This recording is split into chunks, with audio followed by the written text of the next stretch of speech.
चलिए स्वागत करता हूँ कक्षा 12th का। एक पद रह गया था, उसके बाद में पिछले वर्ष की परीक्षाओं में आए हुए प्रश्न, उसका एक साथ ही मैं वीडियो बना रहा हूँ। देखिए, ये जो अंतिम है ये बहुत इम्पोर्टेंट है और इसको बड़ा ध्यान से समझना। बहुत ही सुंदर और बहुत ही सूक्ष्म बात इसमें दर्शाई गई है। क्या कहा? अमृत ऐसे वचन में रहीमन रिस की गांस। रहीमदास जी कहते हैं कि व्यक्ति को हमेशा सुंदर और अच्छी वाणी का प्रयोग करना चाहिए। अगर आप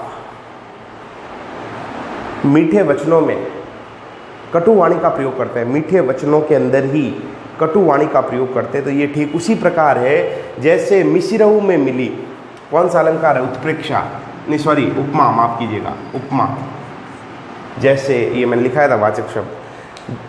अगर आप मीठी वाणी में कटु शब्दों का प्रयोग करते हैं तो ये ठीक उसी प्रकार है जैसे मिसिरों में मिली नीरस बांस की फांस। ये ठीक उसी प्रकार है जिस प्रकार मिश्री के अंदर बांस की फांस मिली रहती है। भाई मिश्री कैसी होती है? मीठी होती है, और अगर आप उसको खाते हैं तो उसके अंदर क्या मिली होती है? बांस की फांस जो है वो मिली हुई होती है।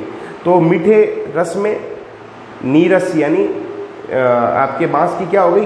फांस। ठीक है, वो कहीं ना कहीं दुख देती है।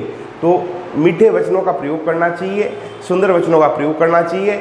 अगर आप मीठे वचनों में कटु वचनों का प्रयोग करते हैं थोड़ा थोड़ा, तो ये ठीक उसी प्रकार है जिस प्रकार मिश्री के अंदर बांस की फांस मिली रहती है। तो ये था आपके 18वां, बहुत ही सूक्ष्म बात को दर्शाया।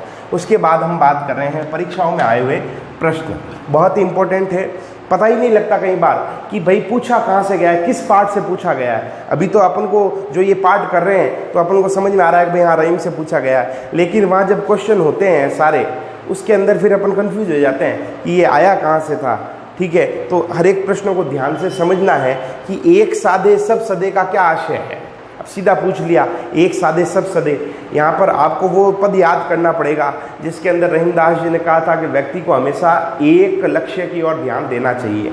अनेक लक्ष्य की ओर ध्यान देगा तो वो मूल लक्ष्य को भी प्राप्त नहीं कर पाएगा। इसलिए व्यक्ति को हमेशा मूल पर ही ध्यान देना चाहिए, जिससे कि सब लक्ष्य उसके जो है उसका कार्य सफल हो जाए, सभी लक्ष्यों की उसको प्राप्ति हो जाए। वृक्ष का उदाहरण भी दिया था, तो वो भी आपको पूरा लिखना पड़ेगा कि जिस प्रकार अगर व्यक्ति वृक्ष की जड़ की ओर ध्यान देता है तो फूल पत्ती सभी की ओर वो ध्यान दे पाएगा, और अगर वो फूल पत्तों पर ही ध्यान देता है तो वो जो है वृक्ष फल फूल नहीं सकता, यानी वृक्ष क्या हो जाएगा? नष्ट हो जाएगा। इसलिए व्यक्ति को हमेशा मूल अर्थात जड़ पर ध्यान देना चाहिए। तो ये था आपके पहला, वो पद है जो इसका उत्तर होगा। अगला और मोस्ट इम्पोर्टेंट है, आपको परीक्षाओं में पूछा गया, इस बार रिपीट होगा, इस साल हो सकता है हो जाए। यह है कि सामान्य व्यक्ति स्वभाव से स्वार्थी होता है। इस तथ्य के संबंध में विचार स्पष्ट कीजिए। अब इसमें कौन सा आपको पद लाना पड़ेगा? लाना पड़ेगा विवाह के मोड़ वाला, जो मैंने आपको बताया था कि व्यक्ति जो है इतना स्वार्थी है कि अगर अपने से काम होता है तो वो जो है आपको महत्व अधिक देता है और काम निकल जाने के बाद आपको पूछता भी नहीं है।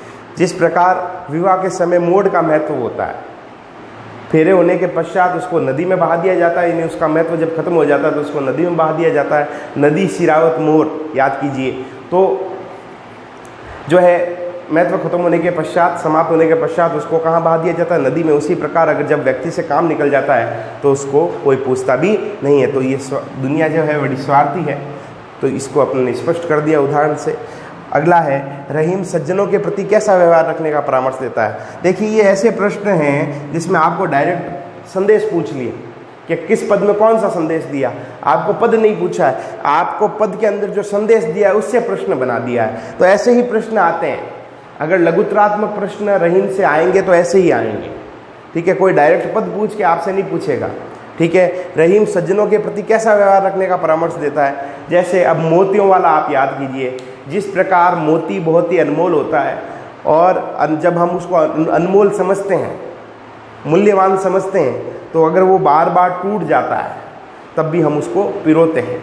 उसी प्रकार से सज्जन व्यक्ति हमसे रूठ जाए और उसको 100 बार मनाना पड़े तो भी उसको मनाना चाहिए। इसलिए सज्जनों के प्रति हमेशा हमें सजग रहना चाहिए। जिस प्रकार हम मोतियों के प्रति सजग रहते हैं, उनको अनमोल समझते हैं, उसी प्रकार सज्जनों को भी हमें अनमोल या मूल्यवान समझना चाहिए।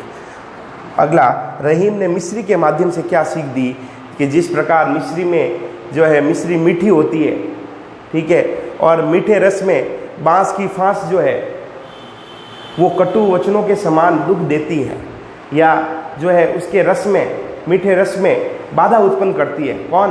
बांस की फांस। उसी प्रकार से अगर व्यक्ति मीठे वचनों में कटु वचन बोलता है तो वो बांस की फांस के समान ही हमें दुख देते हैं। तो ये मिश्री के संबंध में उसने रहीमदास जी ने सीख दी। रहीम का जीवन परिचय जो शुरुआत में ही आपको करा दिया था, ये था भाई आपके पार्ट 3। इसके सत्संग व्याख्या इसकी करनी है, इसके बाद में प्रश्न उत्तर आपको करने हैं। मैंने किताब PDF में भेज दी है, पुरानी बुक्स ही है, आपके कोर्स बदलाव नहीं हुआ है 12th वालों का, तो पुरानी बुक्स है, उससे आप काम में लीजिए उसको। आपको बिना देखे प्रश्न उत्तर करने हैं, कहीं एक्सीलेंट में या कहीं संजीव में, किसी भी गाइड में आपको नहीं देखना है, क्योंकि जो भी प्रश्न है वो सारे के सारे सत्संग व्याख्याओं पर आधारित हैं। अंतिम वाला जो व्याख्यात्मक प्रश्न है वो आपको नहीं करना है, ये ध्यान रखें, क्योंकि आप सारे पाठ की व्याख्या कर रहे हैं, ठीक है।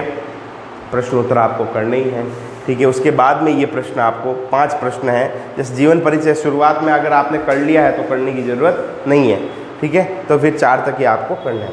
तो मिलते हैं अगले वीडियो में अगला कुछ नया लेके, तब तक के लिए धन्यवाद। जय हिंद, वंदे मातरम।